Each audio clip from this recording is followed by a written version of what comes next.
La adaptación, y si en cualquier momento, al igual que ayer, tienen preguntas durante la presentación, Mía y Aria van a estar monitoreando el chat o el que levante la mano para que contestemos la pregunta y no se nos pierda.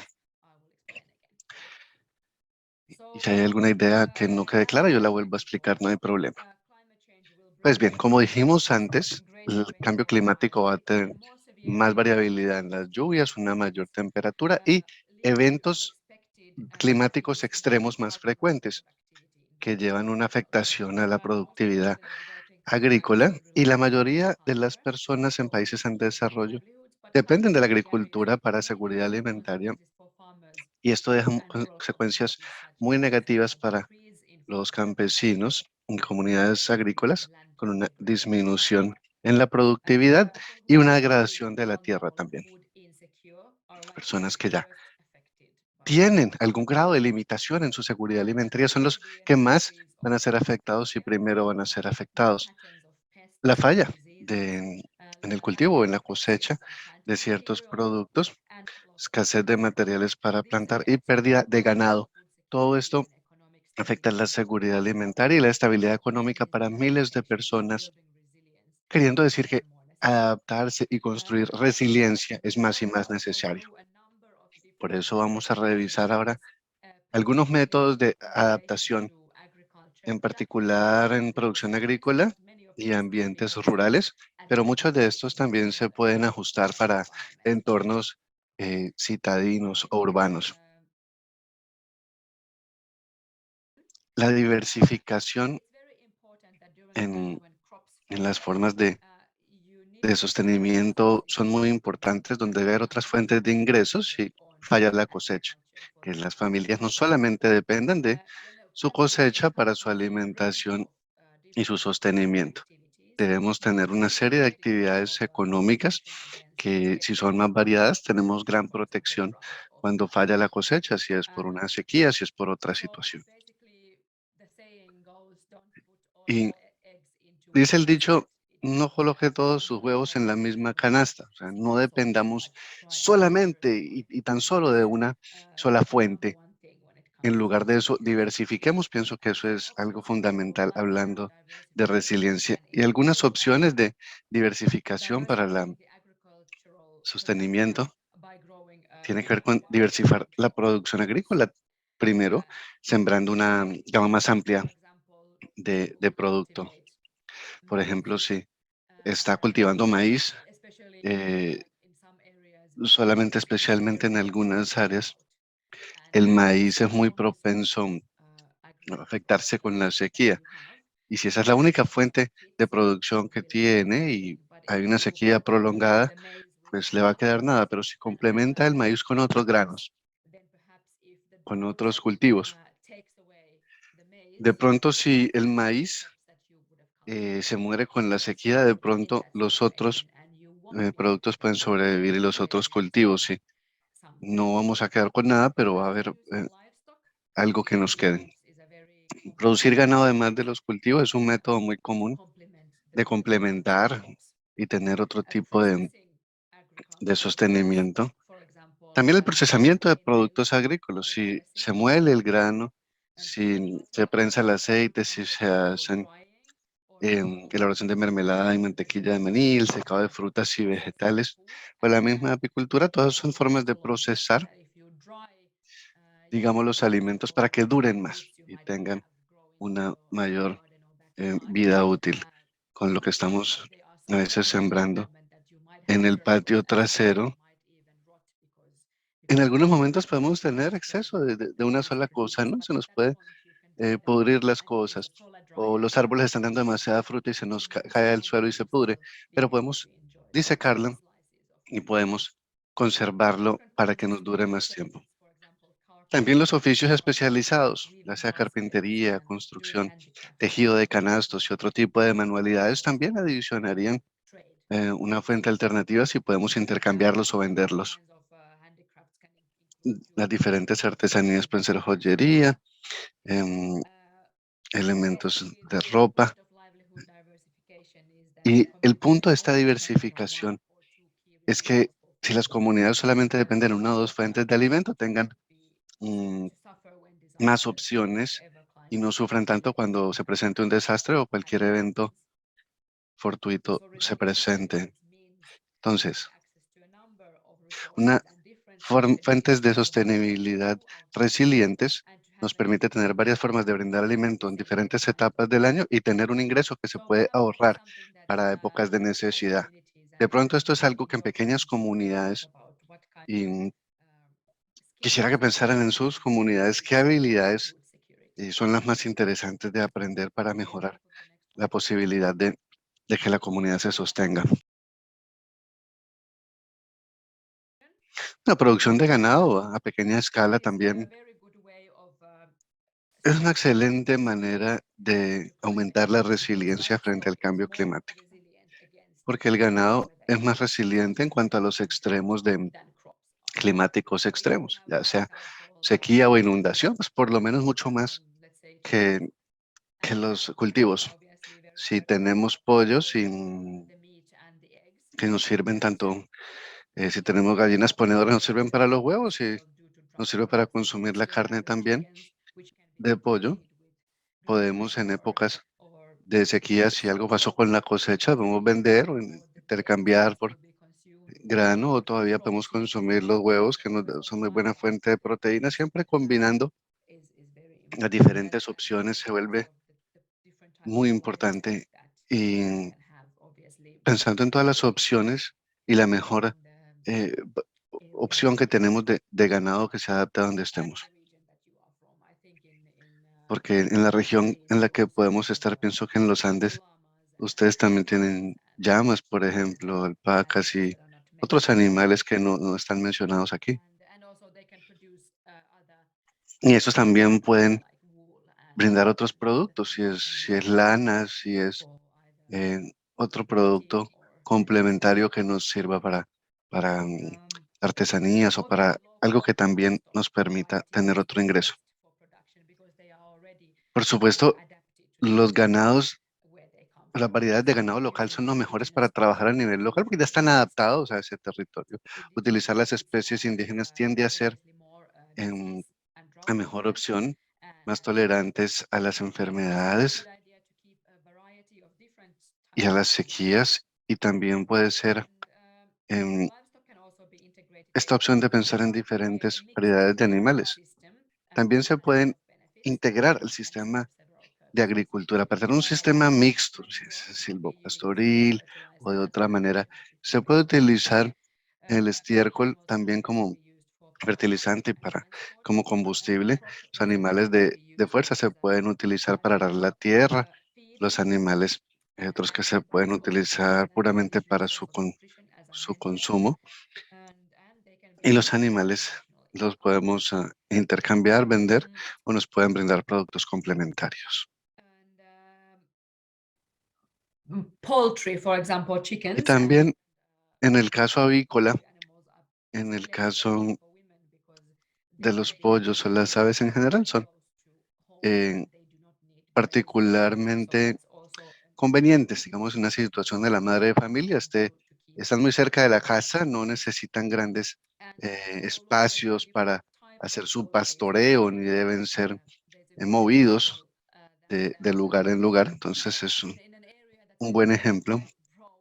Y si es un área propensa a las inundaciones, sería más recomendable tener patos en lugar de gallinas, porque en caso de una inundación los patos simplemente pues nadarán y estarán flotando por ahí, mientras que las gallinas no van a tener la misma suerte, ¿no?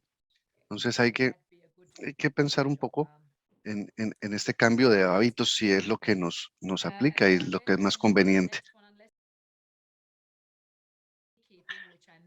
Perfecto. Quería hablar de la apicultura en este momento, que quería mencionar que es un excelente método para comunidades rurales, incluso en áreas de la ciudad. Aquí en mi ciudad de Tampere, en Finlandia, tenemos un centro de conferencias enorme y un centro comercial grandísimo que ambos tienen apicultura o abejas en los techos de las estructuras de las instalaciones y pues, brindando miel para la gente que puede visitar estos lugares. Y hay varias especies de abejas que producen miel que se pueden almacenar como fuente de alimento. Manteniendo y cuidando de las abejas se pueden obtener grandes cantidades de miel y cera y productos que nos brindan las abejas, que es su fuente de alimento. La imagen superior es de un proyecto que apoya FELM en Tanzania. Es una comunidad que ha empezado con sus propias colmenas y ahora están produciendo cantidades significativas de miel. Y la apicultura también es muy bien porque tiene muy bajo costo. La mayoría de los materiales necesarios van a encontrar ustedes que se encuentran localmente y son cosas disponibles en comunidades rurales. Y también la miel y la cera de abejas no se vencen, no se pudre, por decirlo así, duran muchísimo tiempo, las puedes guardar almacenados sin que se dañen y se malgasten, por ende. Y los que están haciendo apicultura a veces no tienen que tener un, un terreno como tal, lo pueden tener en como digo, en el techo de sus casas o en una pequeña extensión.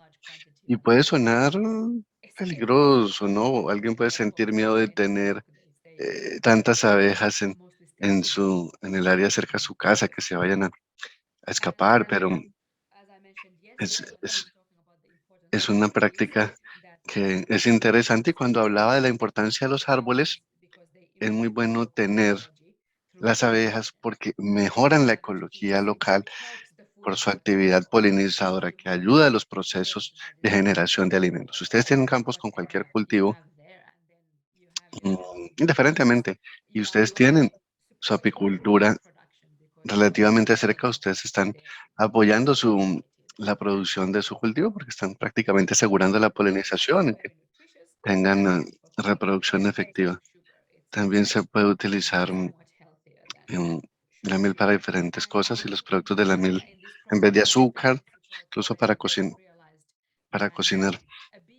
En Tanzania también se dieron cuenta que una colmena de abejas en un árbol es una forma muy buena de proteger un árbol, porque las personas tienden a estar aterrorizadas de las abejas y si tienen una colmena de abejas, por lo general lo dejan allí y no lo van a cortar. Entonces algo, una manera curiosa de proteger el bosque si lo llenamos de panales de abejas, no sé.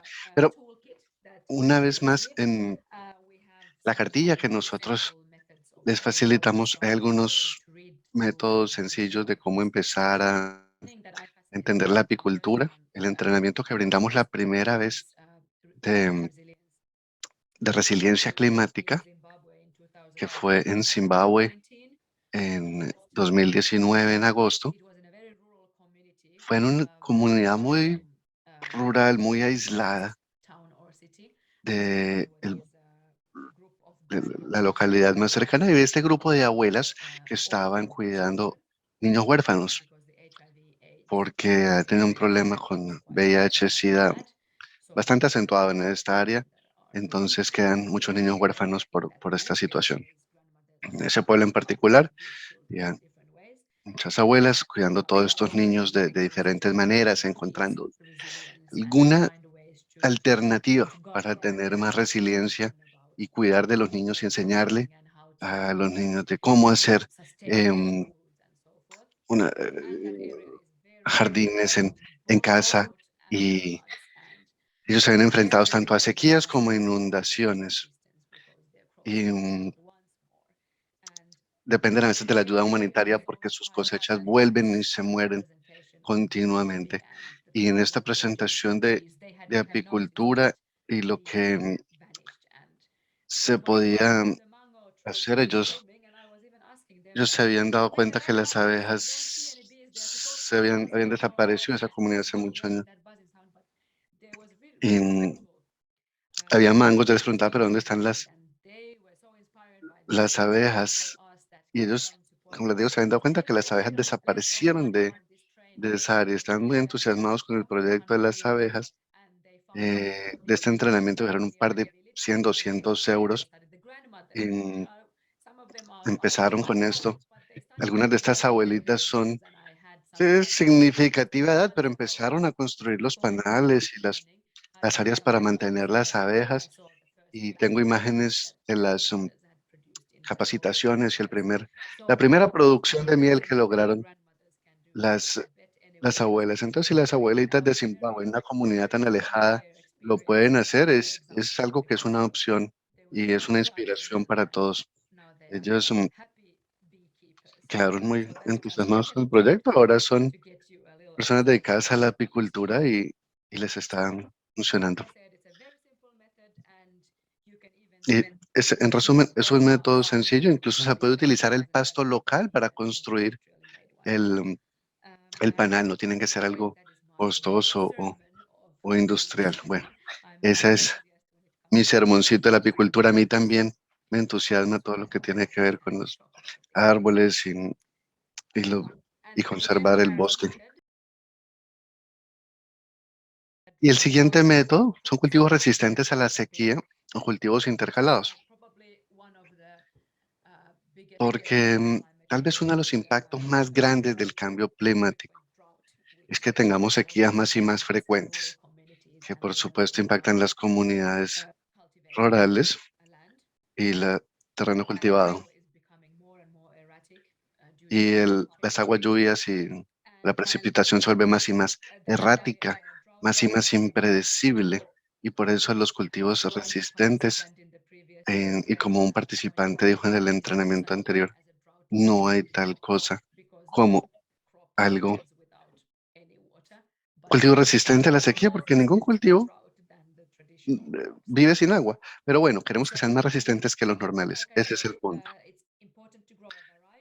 Different crops in order to make sure that if one fails, then you have another Es one as a importante surplus. cultivar una variedad de cultivos si falla alguno, pero pueden utilizar también un método de cultivos intercalados donde dos o más se cultivan en conjunto. En vez de poner dos en diferentes zonas, podemos intercalarlos.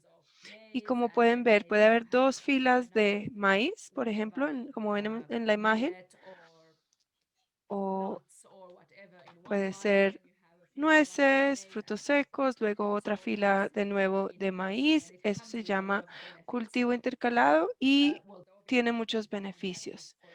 El más obvio es que si falla, por ejemplo, el maíz, si usted sembró mijo, queda en mijo, pero también, u otros cultivos, pero también esto le puede ayudar a prevenir las pestes, porque así, digamos, no se pasan de un cultivo a otro, porque generalmente les gusta solamente un tipo de cultivo. Entonces, los que se manifiestan, las plagas que se manifiestan en el maíz, quizás no pasen al mijo o al otro cultivo que usted tenga entre las filas de maíz. Es como un bloqueo, le bloquea el camino a las plagas cuando crea estas diferentes filas de cultivos. Uh, Plants that or crops that Aquí are tenemos un listado de cultivos que son más tolerantes a la sequía por naturaleza. Quizás algunos sean familiares, quizás otros no tanto, y no todo es, digamos, apto para cada zona, para su zona. Entonces tenemos sorgo, mandioca, o yuca, batata, mijo, caupí, maní, garbanzo, chía, tarwi. Estos son los cultivos que se pueden intercalar. So we have also some other methods of Bien, improving tenemos también otros métodos para mejorar la fertilidad del suelo que vamos a ver en la próxima sesión. Entonces podemos hablar más sobre este método de cultivos intercalados y cómo se pueden utilizar los diferentes cultivos en conjunto. El siguiente método es el cultivo o la recolección de agua de lluvia. Con el cambio climático, como dijimos, la lluvia puede causar muchos problemas. A veces tenemos demasiada lluvia, a veces muy poca y a veces no hay. totally the wrong time. A veces llega en el momento totalmente incorrecto, cuando ya estamos sembrando el maíz u otras verduras y si no tenemos lluvia, no vamos a tener muchos cultivos. A veces llega la lluvia justo cuando vamos a cultivar en el momento correcto y se pueden perder. Entonces, aprender a vivir con las diferentes condiciones climáticas es una de las cosas más importantes que podemos hacer para adaptarnos al cambio climático. Able to adapt, we need to be able to Y para um, podernos adaptar, save the water when we tenemos have que it. ahorrar el agua So cuando lo one tenemos. way to obviously do Una de that las is maneras de hacerlo to collect rainwater. es And I'm recolectando sure this is agua already being done de in a lot lluvia. of the places, in Estoy segura que esto communities ya and lo han hecho en muchos lugares, en las comunidades donde viven y demás, pero es algo que vale la pena pensar un poco más para el futuro. Una buena manera de recolectar el agua es en los techos de los edificios, en los centros de salud, en los colegios y quizás la casa del municipio, por ejemplo, donde tengamos espacios grandes y techos que son un buen lugar para recolectar agua y por supuesto en nuestras propias casas también, en nuestros edificios. Incluso si tenemos una casa, un estudio de una sola habitación y la superficie del agua, perdón, del techo permite recolectar varios litros de agua cuando llueve, vale la pena. Entonces, realmente vale la pena invertir en un sistema de recolección de agua. There are many different kinds of systems. And Hay muchos diferentes tipos de sistema. can be expensive, but there Pueden ser sistemas costosos, pero también hay maneras económicas de recolectar el agua. here, for example, we have Aquí, por photos ejemplo, of tenemos algunas different imágenes collecting de systems. diferentes sistemas de recolección de agua. Actually from the La film imagen más grande que vemos es de un proyecto del FELM que hubo en Tanzania. Es un colegio que hay allá que nosotros apoyamos. couple of years ago. We built Esto fue más o menos hace un par de años. Pudimos construir este big tanks tanque that the de school recolección de agua que puede utilizar el colegio. if you don't have money for the tanks, Si ustedes no any disponen de kind of recursos bigger para comprar tanques, bigger container can cualquier also contenedor work. grande And sirve. in the other pictures, there are more Y luego en las otras imágenes podemos ver variaciones más hechas en casa. more underground. Unas son subterráneas, otras son en la superficie y hay diferentes tipos de So many different kinds of variations that variaciones you can have. de recolección de agua. One of the main things, of course, about building Uno de los elementos principales en la construcción de estos sistemas de recolección de agua es que debe ser amigable con el usuario. Debemos asegurarnos que el agua que entre esté limpia, que el techo esté limpio, que las alcantarillas también estén limpias. Es bueno tener a veces una especie de malla o algo para cubrir la parte donde entra el agua en la parte superior, para que no entre nada que no deba entrar, como por ejemplo hojas o suciedad, materia, animales o incluso un niño. Water tank either. Por ejemplo, sería desagradable encontrar una serpiente en el tanque de agua. Entonces, tenemos que asegurarnos que el agua esté lo más limpia posible. También debemos asegurarnos que el contenedor esté limpio. Entonces es importante poderlo limpiar y que haya una forma de hacer mantenimiento, que podamos hacer el mantenimiento nosotros, que sea económico y que sea fácil para las personas poderlo hacer. Pero si logramos crear un sistema de recolección de agua que ayude a recolectar agua del techo, por ejemplo, a un tanque, que podamos asegurarnos que el agua esté limpia, que sea fácil sacar el agua y así podemos ayudar con el almacenamiento de agua. Y aún así, cuando no hay mucha lluvia, puede haber agua en el hogar, y tal vez para regar las matas y las verduras y demás. Entonces, realmente eso es algo importante que debemos tener en cuenta cuando estamos recolectando agua y es bastante sencillo también. Es el sistema de irrigación por goteo, que es un buen sistema para hacer irrigación de las verduras y de las plantas que no utilizan mucha agua. Entonces, si tenemos agua, por supuesto, debemos ahorrarla. Y la irrigación por goteo es una manera excelente de poderlo hacer.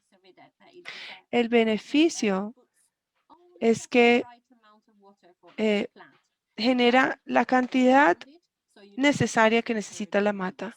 No riega las matas alrededor, entonces no cae sobre la maleza, sino que cae sobre la verdura o la planta. Hay menos evaporización también para que no haya una pérdida de agua y también le ahorra dinero y tiempo. Así que no tiene que regar las plantas a mano y no tienen que eliminar tanta maleza. Hay diferentes variaciones de esta irrigación por goteo. Es muy fácil hacerlo, es fácil, por ejemplo, poder reciclar botellas de agua que ya han sido utilizadas. La manera más fácil de hacerlo es tomar su bolsa de plástico, su botella de plástico y toma una agujita o un pin y hace con mucho cuidado un huequito en la parte de la tapa. No puede ser muy grande porque si no, cuando cuando gire la botella, de repente sale mucha agua. La idea es generar un huequito muy pequeño. Y así puede poner la botella de dos maneras. Como la vemos aquí en esta imagen, vemos que la punta está en el suelo. Se puede quitar, llenar y volver a girar, o puede cortar la parte inferior, o perdón, la parte superior y puede llenarla con agua de nuevo. Y así hay un poco más de evaporización. Bueno, ambos métodos son muy buenos. Bien. También hay una opción con balde, irrigación por goteo con balde. Ponemos un balde y un tubo plástico. Ponemos el tubo plástico donde están las plantas y ponemos el agua en el balde y así se distribuye el agua en las matas. También hay unos sistemas de irrigación por goteo más formales, industriales, pero no, generalmente no las usamos. Es una imagen del tubo que les mencionamos con balde. Entonces la idea es tener un pequeño huequito donde se ubica la mata o la planta. Luego usted ingresa el agua y sus plantas reciben el agua. Es un sistema muy económico y se puede ahorrar agua de esta manera. Aquí tenemos un sistema más comercial de irrigación por goteo a una escala mucho más grande, pero esto nos muestra que realmente se puede utilizar a gran escala también. Aquí tenemos algunas variaciones de las botellas. Entonces, en la primera imagen podemos ver que están colgando de arriba las botellas. El problema es que muy seguramente hay más evaporización en este sistema y no llega tanta agua a la raíz de la planta, pero funciona también. La que vemos a mano derecha está un poco más cerca de la raíz. Y en la tercera imagen vemos que hay todo un campo y cada mata, cada planta tiene una botella y generalmente digamos que no es difícil conseguir estas botellas en ningún lado. Se consigue en las calles y es una gran manera de reutilizar la botella de plástico y darle vida, darle más vida. Aquí tenemos una imagen del sistema de irrigación por goteo con balde. En la imagen de arriba podemos ver que literalmente usted pone agua en el balde y comienza a distribuirse en las plantas. Por otra parte, también podemos poner una llavecita en el balde como vemos en la imagen de abajo. Luego ponemos el agua en el balde y fácilmente se abre la llave y se cierra. Cuando estábamos haciendo la capacitación en Zimbabue y en Camboya, Rosa estaba capacitando a unas señoras mayores y yo estaba capacitando a las comunidades en Camboya y ambas construimos estos sistemas allá. Fue muy fácil construirlos y los materiales cuestan como 2 euros, o sea, 9.000 pesos colombianos, y son realmente formas muy fáciles de hacerlo. Aquí de hecho tenemos una imagen de las abuelitas en Zimbabue. Se sienten muy orgullosas de su nuevo sistema de irrigación. Lo construyeron solitas en una tarde, incluyendo este stand, esta mesita donde vemos que ubicaron el balde.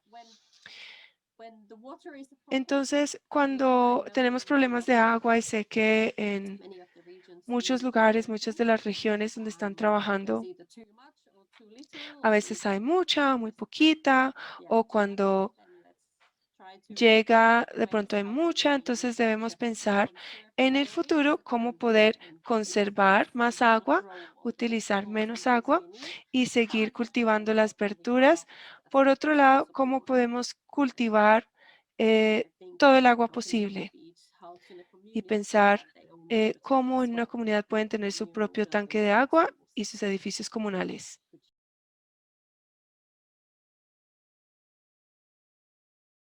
Siguiente, vamos a hablar de agrosilvicultura.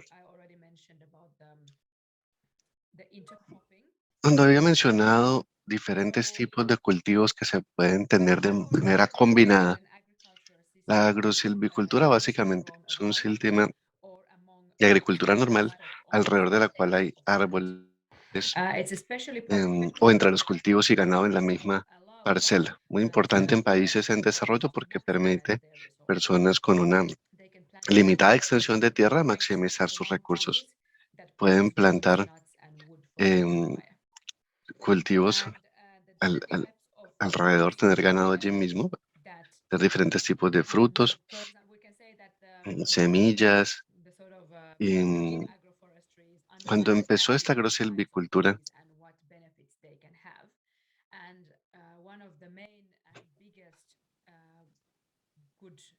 or improvement that a tree can actually bring is mirar qué beneficios podía traer un árbol sembrado, porque en las raíces de los árboles hay unos pequeños nódulos que tienen nitrógeno al interior. No sé si algunos de ustedes han sembrado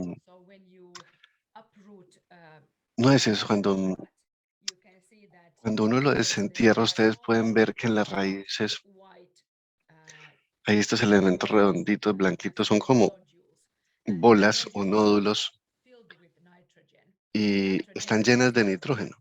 El nitrógeno es uno de los fertilizantes más fuertes. Entonces, ese ensayo para contribuir con la agricultura, hay que entender que hay diferentes árboles excelentes para agrosilvicultura que tienen ese tipo de raíces con ese tipo de nódulos llenos de nitrógeno. Y cuando el árbol crece, pues las raíces liberan el nitrógeno, que es el fertilizante natural tal vez más importante. Se fertiliza el suelo a medida que se abona la tierra a medida que el árbol crece. Entonces, nos beneficiamos muchísimo de ese hecho de que el árbol está abonando y no se tiene que aplicar en abono químico o no en la misma cantidad. Ese es uno de los principales impactos de la agrosilvicultura. Entonces, los árboles mejoran las calidades de la tierra.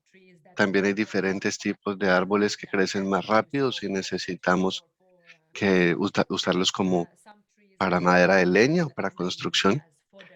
Algunos tienen hojas que se pueden utilizar como forraje, que sirve de alimento para los animales. Hay otros árboles. Alguien habló de cercas verdes, cómo podemos usar arbustos o son leguminosas, lo que sea más aplicable para hacer nuestra cerca verde y también nos ayuda a mejorar el suelo también. em, Frutales o otros árboles eh, autóctonos o típicos de esa área, todo combinado en la misma área para que los animales, por supuesto, los animales también estén allí, que nos generan el estiércol, que también es abono. Tenemos árboles con diferentes funciones, diferentes tipos de cultivo, para que podamos generar una diversidad que nos permite tener varias opciones. Y sabemos las plantas medicinales diferentes que también se pueden tener para usos terapéuticos. Entonces, en resumen, la combinación de la agricultura y la silvicultura tiene varios beneficios: mejores calidades de terreno, de suelos, nos ayuda mucho con la erosión y también a limpiar el aire. Otros beneficios también son reducción de la pobreza con una producción aumentada. Hay una madera disponible, hay otros productos disponibles, deforestación que se puede reducir y ayudamos a las emisiones porque los árboles son vitales para absorber gases de efecto invernadero. Podemos mejorar nuestra nutrición. ¿Por qué? Porque puede ser más variada las fuentes de alimentación y hay un espacio para tener plantas medicinales. Aumentamos el hábitat para que vengan otra vida salvaje. Puede, por supuesto, venir a nuestros árboles, a nuestro espacio, pueden venir eh, mariposas. Si combinamos con apicultura, vamos a tener una tal vez abundancia mayor en nuestra huerta o terreno. Esta es una de las mejores prácticas para que los campesinos puedan ser más resilientes y adaptarse a las condiciones que nos presentan tantos retos y a la vez se pueda mitigar el cambio climático. Otro método que podemos combinar con esto es un método donde podemos combinar con cualquier método sostenible, donde vamos a cubrir con material orgánico como hojas secas todo este terreno que nos queda con los residuos, como cubrir todo con el mantillo, con lo que nos queda alrededor de las matas, encima de la tierra, y eso nos ayuda mucho a conservar eh, la humedad del suelo. No se va a escapar la humedad y debajo de ese mantillo que generamos, manteniendo la humedad nos ayuda a mantener la fertilidad de la tierra, si se quiere. Y no nos toca hacer tanto desmalezado tampoco. Esto es algo interesante en la agricultura sostenible. Yo he visto fincas que se han convertido de utilizar abono químico, 100%, a utilizar solamente este tipo de abono natural. Los árboles son los que están abonando la tierra naturalmente. Y es bastante impresionante lo que se puede lograr simplemente utilizando los árboles y la cantidad de cultivo, la cantidad de exceso de producción que podemos tener para vender o intercambiar con otras cosas. Toma mucho tiempo, sí, toma el tiempo, el valor de aprender todas las herramientas que tenemos disponibles. Pero para las comunidades forestales y que están cerca de los bosques puede ser muy interesante. Aquí hay unas imágenes de unas granjas muy ordenaditas, muy bonitas, donde podemos ver la combinación que se puede hacer y los árboles que están en toda la mitad del cultivo. Si tenemos los que crecen más rápido, si tenemos los que añaden más nitrógeno, pueden ser una buena combinación para empezar, para y de acuerdo al cultivo que estemos considerando.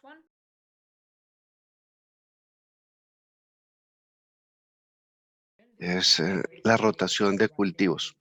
Puede ser familiar para ustedes. Creo que en todas las partes del mundo se aplica en alguna medida.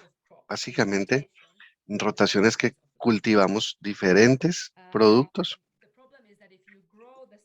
diferentes em, cultivos, porque si cultivamos siempre lo mismo muchos años seguidos, degrada el suelo, porque succiona, eh, consume completamente los mismos nutrientes del suelo. Pero si cambiamos de cultivo entre años o entre periodos, nos mejora las condiciones del suelo y de productividad. Podemos eh, regresar el nitrógeno, podemos eh, fortalecer y nutrir el suelo nuevamente. Básicamente funciona porque si tenemos un lote que dividimos en 3 secciones y el primer año tuvimos tres cosas que cultivamos, puede ser maíz, frijol y qué sé yo, eh, papas. Y rotamos entonces esos cultivos con base anual. Entonces sembrábamos el primer producto, sembramos el segundo, sembramos el, el tercero y, y así. Entonces, o nuez moscada, por ejemplo, que la nuez moscada es la que yo les decía que tienen esos nódulos con nitrógeno. Entonces, si ya le añadimos nitrógeno con la nuez moscada a esta tercera parte del terreno, puede ser muy interesante. em, el siguiente semestre o el siguiente periodo, plantamos la nuez moscada en la otra porción del terreno. En lugar de plantar siempre lo mismo, utilizamos la nuez moscada para otro producto que nos permita añadir nitrógeno a donde anteriormente se cultivó otra cosa. Y no solamente dejar plantas o cultivos que solamente están succionando y succionando nutrición del suelo. Y rotando nuestros cultivos podemos pensar en que siempre estamos rotando las matas o los productos que nos están abonando el terreno entre periodos y vamos a ayudar a que tengamos un ciclo sostenible o más exitoso. Y también ayuda a esto a combatir las plagas porque la plaga tiende a preferir un tipo de, un tipo de mata y entonces si lo rotamos pues no va a estar esa plaga allí. Es una forma mucho de ayudar al control de plagas también, como en el cultivo intercalado. Esto se puede combinar entonces con la agrosilvicultura y todos los diferentes métodos, también los métodos de ahorro de agua que vimos para irrigación por goteo. Por eso la rotación de cultivo, si cambiamos entre las secciones de nuestro terreno y lo distribuimos y no tenemos solo un producto, nos ayuda. Las plantas leguminosas también son muy importantes para generación de nitrógeno.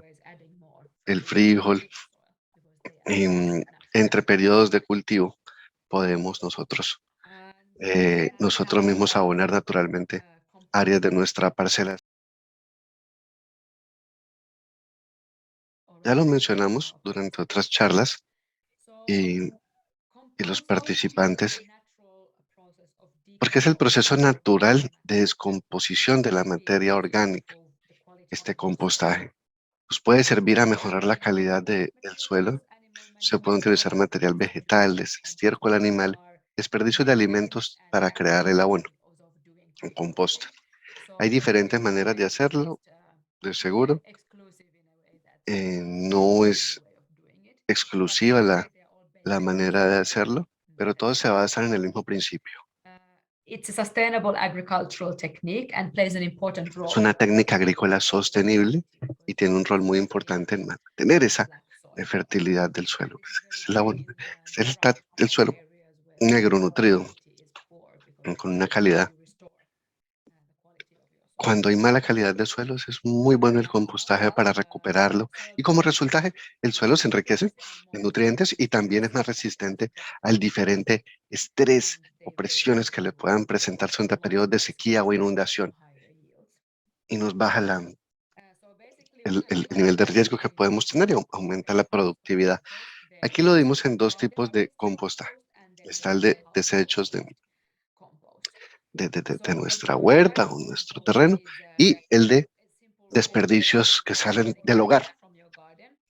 Hay una manera de simplemente trabajar las hojas, el material orgánico, excremento de los animales, mm, mientras que los desperdicios de la casa nos brindan un compostaje que puede incluir alimentos como lo que pelamos de las vegetales, los alimentos ya en descomposición.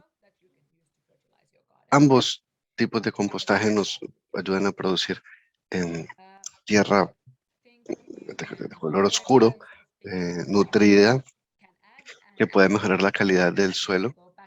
Y tal vez podemos añadir algunas de estas cosas em,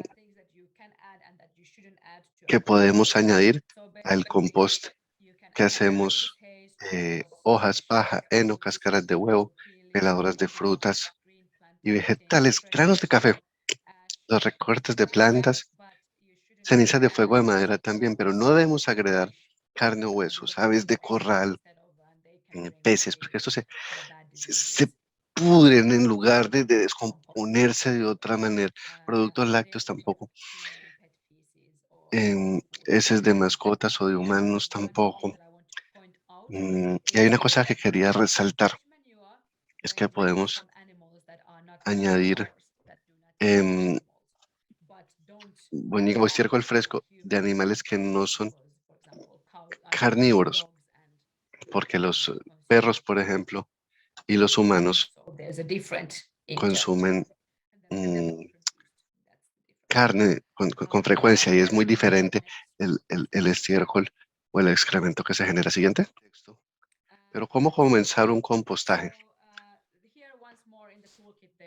En la cartilla también que ustedes tienen, hay unas instrucciones sencillas de cómo empezar a hacer el compostaje.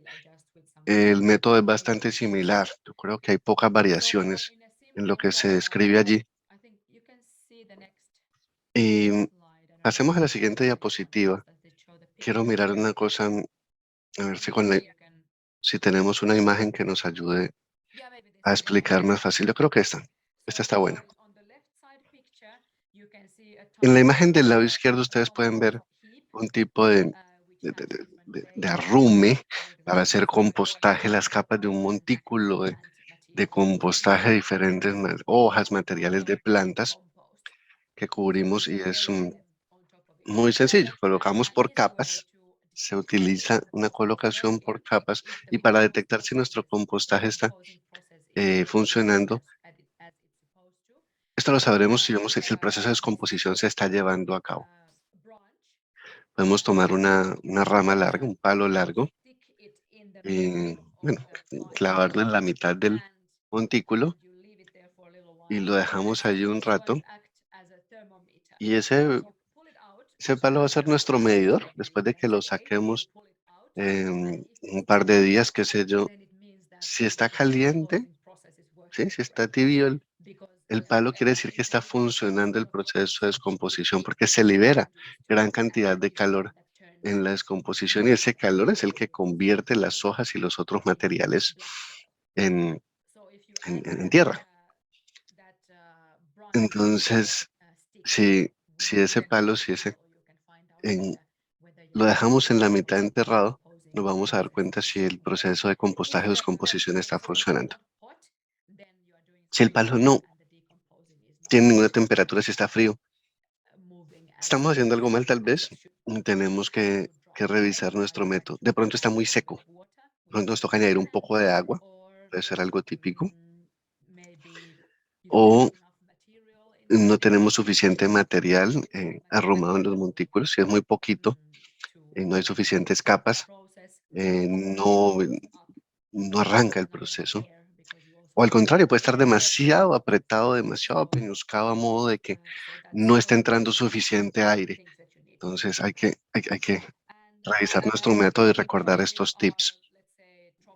Y en condiciones que son tropicales, creo, casi todos ustedes países bastante cálidos, se puede dejar mm, un mes nuestra compostera para que los elementos se descompongan y después de que termine el proceso, podemos darle una vuelta también, darle una vuelta a lo que está allí para que tal vez lo que estaba en la parte superior también ingrese, se mezcle un poco con lo demás y hay que asegurarse de darle una vueltica a nuestro montículo. Y si cuando vemos que le damos la vuelta a algunas de las hojas y material ya es efectivamente tierra, eh, vemos que está funcionando. Y en la imagen del lado derecho tenemos un sistema más cerrado, diferente, que se puede utilizar para los desperdicios de nuestros hogares. Esto puede estar fácil si está como un elemento metálico, recipiente encima de ladrillos. Todo puede ser en ladrillos si uno quiere. Esto es el metálico era una hinojo de aceite que ha sido perforado con pequeños orificios y con una puertica allí para tener acceso a la tierra que va quedando por debajo y en la parte superior donde podemos seguir añadiendo más materiales. Importante al hacer compostaje con elementos caseros, importante que esté bien cerrado, que si no nos llegan ratas, nos llegan los animales que no nos gusta por lo general ver en la casa.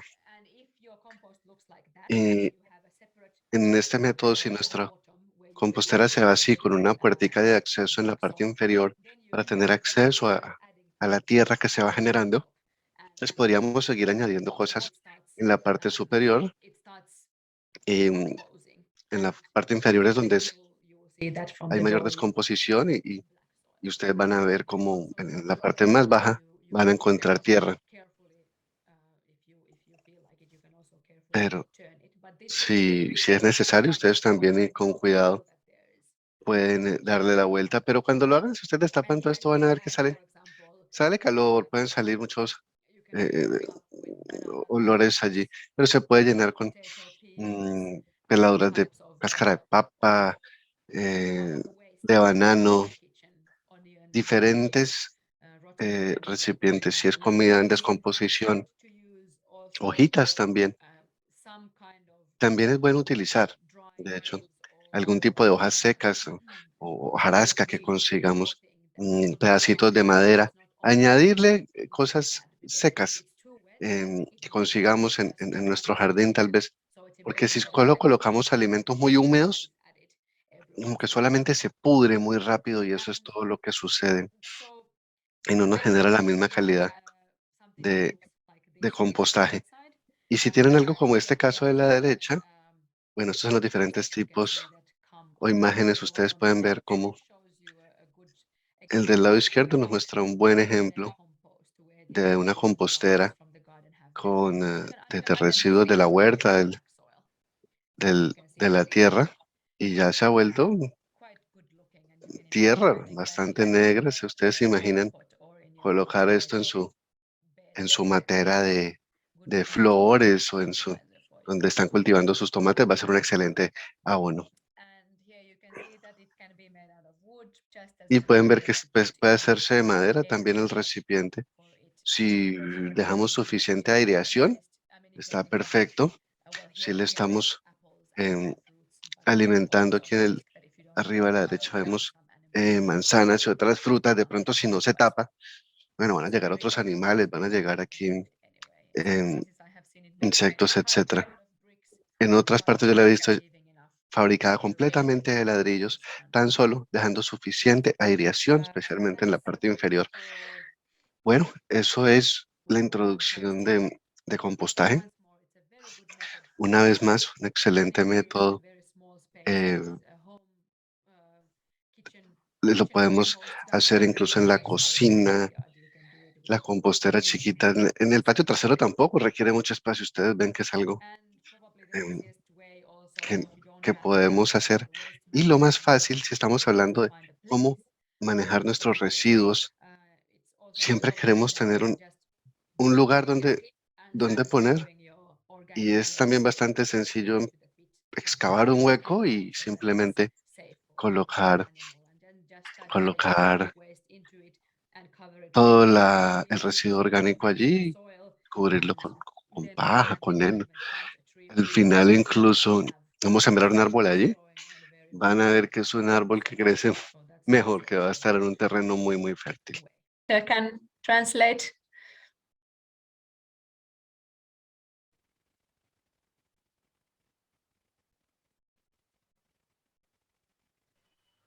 Uh, Ok, tenemos datos de cuántas familias utilizan estas prácticas de compostaje y la cantidad de producción. Bueno, entonces queremos preguntar en voz alta cuántas personas, si se refiere a cuántas familias en el mundo o qué tipo de cantidades, Juan Gabriel. Juan, are you able to ask the question out loud? ¿No? En los diferentes proyectos en los que han trabajado. Digamos que ese es un ejercicio y una información ampliamente conocida también y se difunde en la mayoría de los proyectos, pero digamos que desafortunadamente se queda ahí en el taller o en la escuela de campo, o en pero no hay información real de cuántas familias, por ejemplo. Nosotros hoy día en el proyecto que tenemos acá en Guaviare tenemos alrededor de 200 familias, hemos hecho este ejercicio, también se ha hablado. Tuvimos una experiencia con lumbricultura también, por ejemplo, con 68 familias. Y pues, desafortunadamente hoy día no tenemos ningún indicador positivo o resultado positivo en con esta actividad. Porque hay unos factores asociados también al desarrollo de estas prácticas agroecológicas, que es el factor social que tenemos en la ruralidad. Bueno, ese es un poco como mi raye ahora, porque hizo parte de mi tesis de la maestría y indagamos fuertemente en el Guaviare sobre la composición social que hoy tienen las familias rurales en el territorio y la fuerza de trabajo que tiene cada una de estas familias. Entonces, bueno, ahí hay unas condiciones supremamente negativas, no solo para esta práctica que es supremamente sencilla y que se podría hacer, sino para todos los postulados que, digamos, antecedieron a esto. El tema de agroforestería, el tema de silvicultura, el tema de cuando no hay fuerza de trabajo en las unidades productivas, estos retos son supremamente difíciles. Y tenemos todo el componente técnico, los paquetes tecnológicos están desarrollados. El Instituto Sinchi, que es un instituto de investigación amazónica acá en Colombia, ha desarrollado, hay todos los libros que tú quieras, físicos y magnéticos frente a este tipo de escenarios, a todos los que planteaste anteriormente.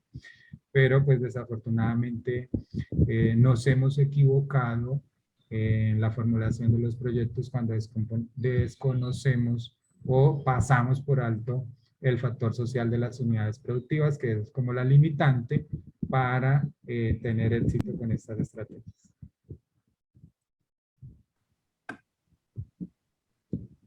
Entonces, la pregunta iba como a eso, o sea, nosotros, tengo que reconocerlo, yo soy el profesional agro, hicimos todo el ejercicio con la lombricultura, fracasamos en este proyecto. No sé si en los otros países donde tienen proyectos también, tienen algún resultado exitoso con esto que nos pudieran compartir.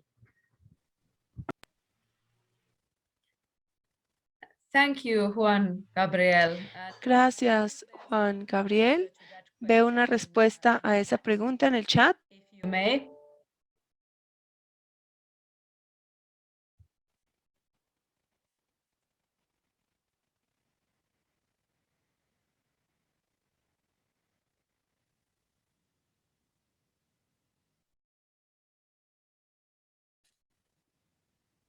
Right. And I think you have Ok. Juan Gabriel realmente habla de unos aspectos muy importantes. Es importante reconocer en estas situaciones que a veces los proyectos y las iniciativas no funcionan por un motivo u otro, y es importante reconocer eso y aprender tal vez de los errores que cometamos. Y la conducta social y las normas sociales forman una parte muy importante que debemos analizar cuando iniciamos un nuevo proyecto.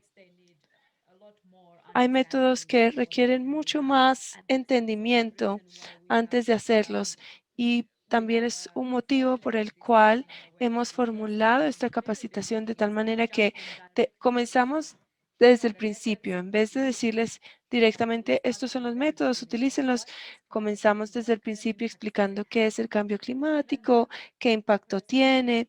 Incluso las personas que tienen muy poca educación deben poder entender dónde inicia el problema y qué puede hacer cada persona para abordar estos problemas que seguramente ya empezamos a ver en nuestro entorno.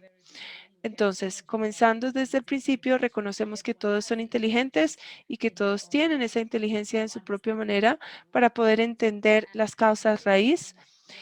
Y así, cuando las causas raíz han sido comprendidas, los métodos van a calar más, porque no llegamos solamente con los métodos y la solución, sino que más bien llegamos con las circunstancias y lo que ha ido ocurriendo. Pero a veces incluso esto no es suficiente, incluso los proyectos así pueden fracasar, a veces no hay suficientes finanzas, recursos, o a veces ocurre el COVID. Bueno, pasan muchas cosas, no sabemos qué puede llegar a pasar, pero creo que es muy importante reconocer esto. Y obviamente en todas las intervenciones es importante saber cuáles son las condiciones locales. Y aunque estamos presentando un conjunto de diferentes métodos, sabemos, como les mostré en el ejemplo previo, que pueden utilizar compostaje en un mes en particular, o bueno, como escuchamos en Bolivia se demora 6 meses, pero esa es información que yo no tenía. Y a lo mejor si hubiese ido al sitio del proyecto de Bolivia, pues les hubiera dicho que funcionaba en un mes y hubiera fracasado. Entonces me pregunto si tendrían la valentía para volverlo a hacer porque hubieran confiado en mi conocimiento general sin yo entender el contexto de la situación en ese lugar en particular. Así que tiene razón. Hay muchos factores importantes y a veces hay cosas que no son apropiadas culturalmente hablando, y debemos aceptar que no es la manera correcta de hacerlo aquí, pero si le preguntamos a la comunidad, pueden utilizar sus conocimientos indígenas en ciertas zonas y ambientes para encontrar la solución correcta. Entonces, son puntos muy importantes, ¿sí? Y quería mencionar que en Senegal, el FELM también tiene proyectos allá. De hecho, yo viví allá muchos años. Cuando era niña, mis padres trabajaron allá como misioneros, perdón, y es como parte de mis estudios empezamos a hacer un proyecto de gestión de desechos, y siempre recuerdo la primera capacitación que hice con las mujeres a nivel local sobre el cambio climático. Fue más o menos lo mismo que hablamos con ustedes ayer, pero yo no tenía, digamos, este material y estaba simplemente dibujando la imagen del planeta en un tablero. El aula estaba lleno de mujeres que, bueno, el 90% nunca habían ido al colegio porque en Senegal la alfabetización es muy baja. La mayoría no sabían leer o escribir, y aún así pudieron entender muy bien hasta cierto punto lo que era el cambio climático, porque habían visto el impacto del mismo en su alrededor, y pudieron hacer clic y realmente entender el impacto y realmente decir, bueno, no estamos equivocadas, sabemos que algo está cambiando y ahora tenemos la explicación al respecto. Entonces, ese es un punto, y creo que la pregunta inicial fue sobre la cantidad y los indicadores o las tasas. Creo que esto también es una pregunta muy compleja. Obviamente hay proyectos donde esto se hace, donde se utilizan estos métodos, Each project has their own indicators. y cada proyecto tiene sus propios indicadores. No podría darles una respuesta en conclusión. para entender hasta qué punto se han utilizado. FELM ha tenido varios proyectos de seguridad alimentaria en diferentes ambientes, circunstancias. He visto también proyectos de compostaje comunitarios donde construyen sistemas enormes con cemento. Esa es una manera de hacerlo. In someone's backyard. También he visto otros en el patio trasero de las personas. Entonces, realmente el tamaño, la cantidad, la calidad, todo depende del tipo de proyecto y la cantidad de personas involucradas y también la concientización, la sensibilización. Hemos hablado mucho sobre la educación ambiental en muchos puntos durante esta capacitación. Eso me parece muy importante. La educación ambiental no es solamente para los niños, también es para adultos.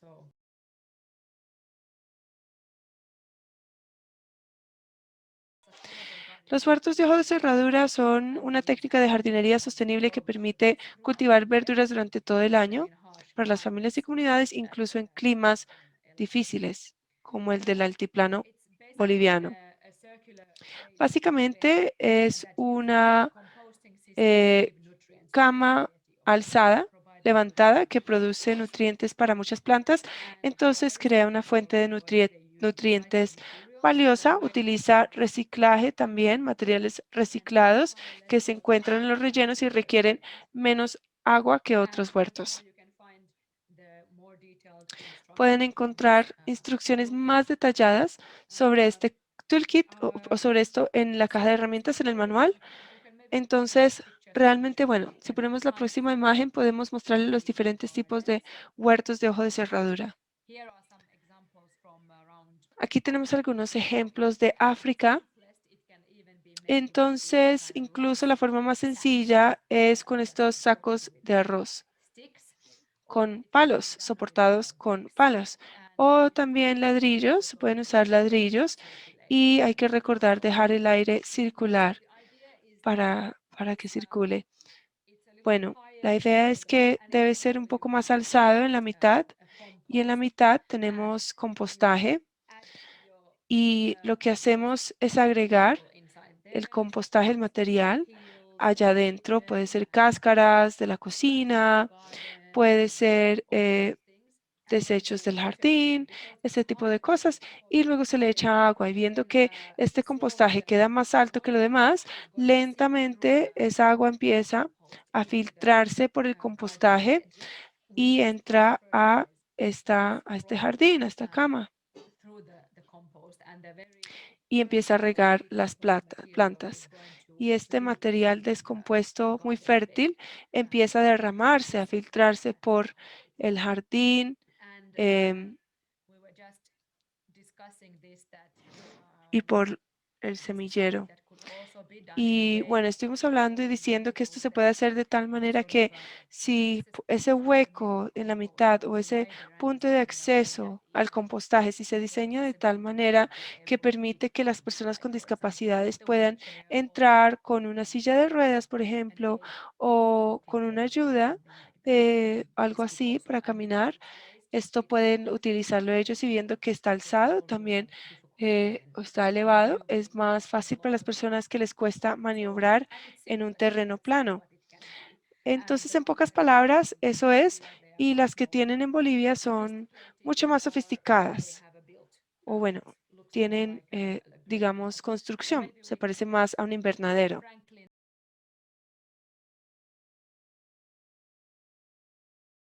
¿Cómo almacenar esa comida? ¿Cómo poder guardarla como mejor podamos después de haber pasado todo este tiempo cultivándola, regándola? ¿Cómo podemos guardarla para que no se dañe? Desafortunadamente, muchos de los problemas están relacionados con la pérdida de cultivos que ya han sido cultivados. Entonces, a lo mejor ustedes tienen zonas de almacenamiento donde ponen su comida y sus verduras y entran las ratas. Las ratas comen una gran cantidad de los alimentos a nivel global. También tenemos otras plagas que pueden llegar cuando hay altos niveles de lluvia, de tormentas, y de repente la lluvia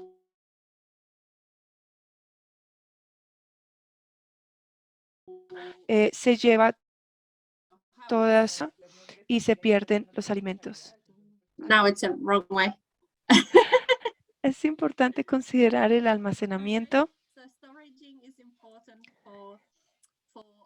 Es muy importante después de haber hecho tanto trabajo para que la comida y los alimentos estén seguros para el momento en el cual lo necesitamos.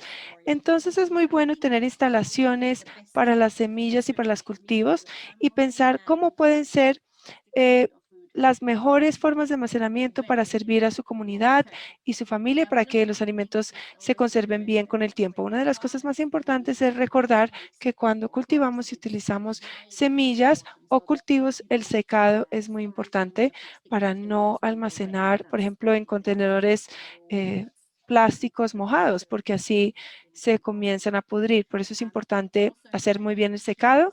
También es una buena idea guardar los granos y las semillas en bolsas muy bien selladas o cajas muy bien selladas para que no puedan entrar plagas o ratas.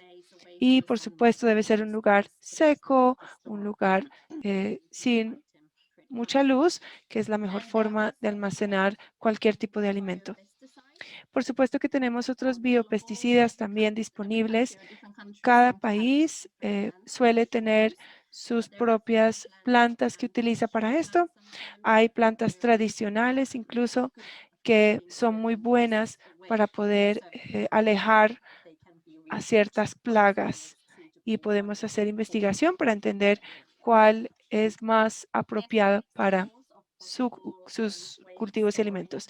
Aquí vemos una manera de almacenar las diferentes semillas o los cultivos. También podemos comprar, digamos, estas bolsas que son especiales para almacenar comida o alimentos o cualquier método que mantenga los alimentos secos es una buena opción. Bien, tenemos algo que se llama el banco de cereales y el banco de semillas. En el banco de cereales normalmente tenemos una cantidad grande de granos que se han cultivado en la zona local y cuando llega el tiempo de la cosecha, todas las personas pueden traer parte de estas semillas o de estos granos para que sean almacenados en este banco. Y luego eso se hace en el momento que baja el precio. En este lugar, ustedes pueden hacer el almacenaje y se almacenan hasta que se necesitan y en ese momento se venden a las personas del pueblo a un precio bastante razonable cuando se terminan, se agotan los cereales o los granos, o sea que es una muy buena solución para estos momentos difíciles cuando se acaba la comida o cuando los cultivos no están funcionando. Otra forma de hacer este banco de cereales es que usted puede tener, por ejemplo, una gran variedad de plantas y de semillas, las puede conservar en conjunto como comunidad. O también es una buena idea poder intercambiar estas semillas. Digamos que usted tiene un cultivo en particular, de pronto su vecino tiene mucho maíz y usted tiene mucha cebada, entonces pueden intercambiarlo y es una buena forma de compartir conocimientos sobre cómo cultivar una semilla en particular, cómo hacer que ese cultivo esté en las mejores condiciones y es una buena manera de permitir que los agricultores y los pueblos puedan hablar entre sí y generar estos aprendizajes compartidos sobre la mejor manera de cultivar esas plantas.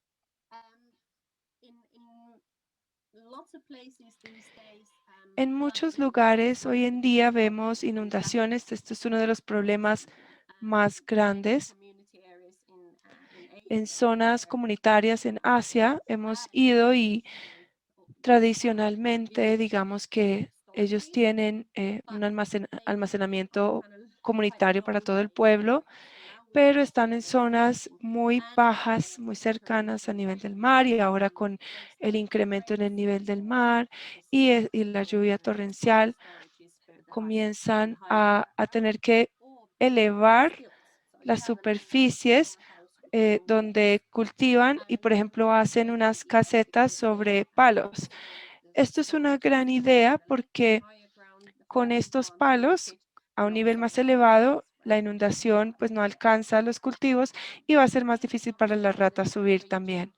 Dependiendo de las diferentes regiones y las problemáticas de cada región, hay diferentes, digamos, soluciones. Encontrar la mejor solución para el pueblo, la comunidad o la finca. Y por supuesto tiene que ser un acuerdo en común sobre quién utiliza el banco, quién tiene acceso, quién lleva las semillas, quién las puede extraer. Debe haber un conjunto de reglas que se deben escribir al respecto, pero generalmente pueden funcionar muy bien y a veces incluso salvan vidas cuando hay momentos difíciles.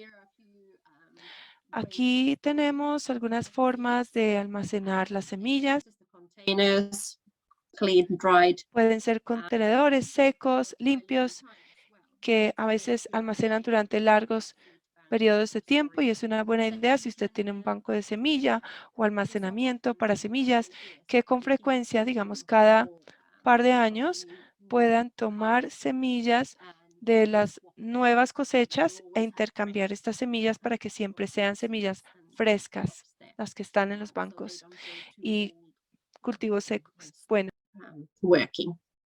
So definitely something to consider in para the que no dejen community. de funcionar.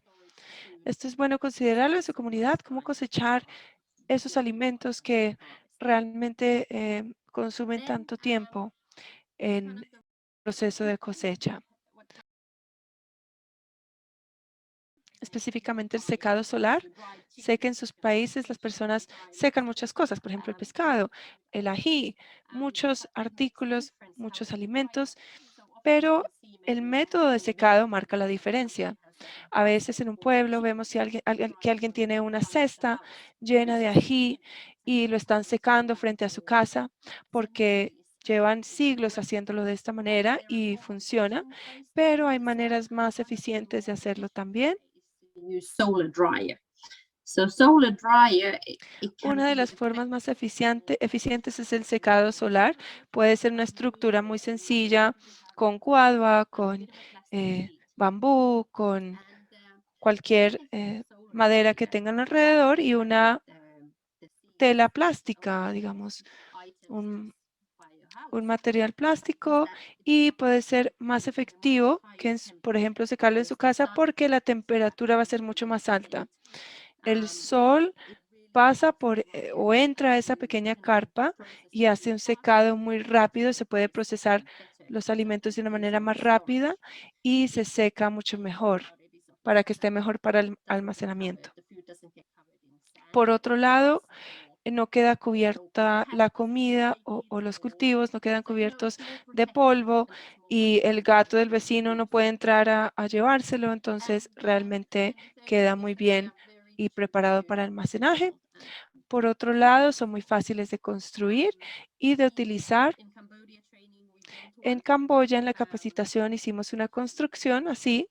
Quiero mostrarles la imagen. Aquí tenemos la pequeña carpa que construimos en Camboya. Nos demoramos más o menos 3 horas en total y el precio total fue más o menos de $5, que son por el plástico realmente. Lo demás lo conseguimos a nivel local, de una fuente local. Fue una actividad muy divertida, todos aprendieron muchísimo. Entonces lo que vemos en este modelo es un plástico transparente arriba en la cubierta y otra más opaca en la parte superficial y la radiación del sol se absorbe en la base para absorber muy bien ese calor y mantenerlo y capturarlo ahí. También tiene huequitos para ventilación, para que circule el aire y para que el aire pueda atravesar la carpa también, para evitar que se pudran los alimentos.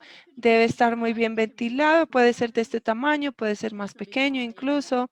Si usted normalmente seca ají o mango o banano en una cesta, más bien puede utilizar este método para cualquier tipo de alimentos y después de secarlos se puede almacenar en un contenedor o en bolsas y dura mucho tiempo. El beneficio, por supuesto, es que cuando usted tenga su tiempo de cosecha, digamos, de sus bananos, normalmente los precios bajan durante el tiempo de cosecha. Por ejemplo, muchas personas tienen bananos, las personas a veces no saben qué hacer porque se pudren rápidamente, pero si ustedes pueden procesarlos y secarlos,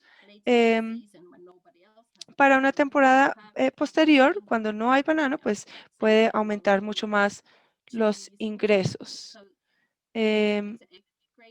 Así que es una muy buena forma de generar ingresos adicionales en esos momentos en los que, digamos, no se encuentra fácilmente este alimento en particular. Por eso aumenta el precio de ese cultivo.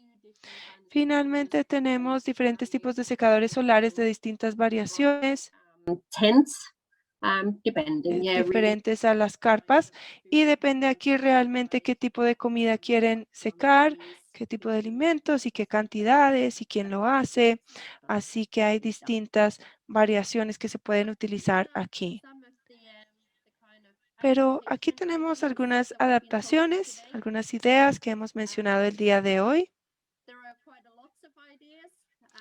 Hay muchas ideas distintas y a su vez, obviamente, estas son algunas de las múltiples alternativas que podemos encontrar. Como dijimos, cada zona tiene sus propias especificaciones, sus propios requisitos, como aprendimos del altiplano con su huerto de ojo de cerradura y su pequeña modificación que utilizaron para crear algo que funciona más para esa comunidad en particular.